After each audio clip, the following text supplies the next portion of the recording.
అంటే చాలా మంది మా బాడీ బానే ఉంది, హెల్త్ బానే ఉంది, పర్వాలేదు. ఇప్పుడు ఏం కాదు తాగితే చాలా మంది అంటూ ఉన్నారు. సో వాళ్ళకేం చెప్తున్నాడు ఒక మాటలో చెప్పాలను? సో సోషల్ డ్రింకింగ్ అన్నది ఈ మధ్య చాలా కామన్ గా చూస్తున్నాము, వింటున్నాము. ఓకే, మేమేం తాగుబోతులం కాదే, మేము ఎప్పుడైనా ఫ్రెండ్స్ తో కలిసినప్పుడే తాగుతున్నామే అని. Okay, so we can't change the way society is, but మన వరకు మనం చేంజ్ అనేది మన దగ్గర నుంచి స్టార్ట్ అవ్వచ్చు.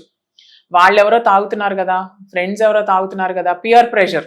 Okay, so drinking has become every day to day life స్టైల్గా కొంతమంది అలవాటు చేసుకుంటున్నారు. ఓకే, కాలేజ్ జాయిన్ అయ్యేటప్పటికి ఈరోజు కూడా తాగట్లేదరా నువ్వు, కాలేజ్కి వచ్చేసావు, ఐ యు స్టిల్ యంగ్ అని పియర్ ప్రెషర్ అనేది ఎక్కువైపోతుంది ఈ రోజులో. అండ్ అవైలబిలిటీ బాగా పెరిగిపోయింది.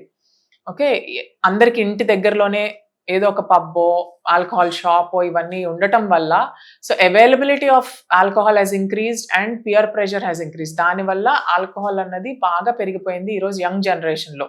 ఓకే, లైక్ ఎ సెట్, ఒక రోజు తాగిన దానివల్ల డ్యామేజ్ జరగకపోయినా రోజు తాగటం వల్ల ఆర్ ఫ్రీక్వెంట్గా తాగటం వల్ల మనకి ఆల్కహాల్ వల్ల లివర్ డ్యామేజ్ దగ్గర నుంచి డిఫరెంట్ ఆర్గన్ డ్యామేజ్ అన్నది జరుగుతూ ఉంటుంది.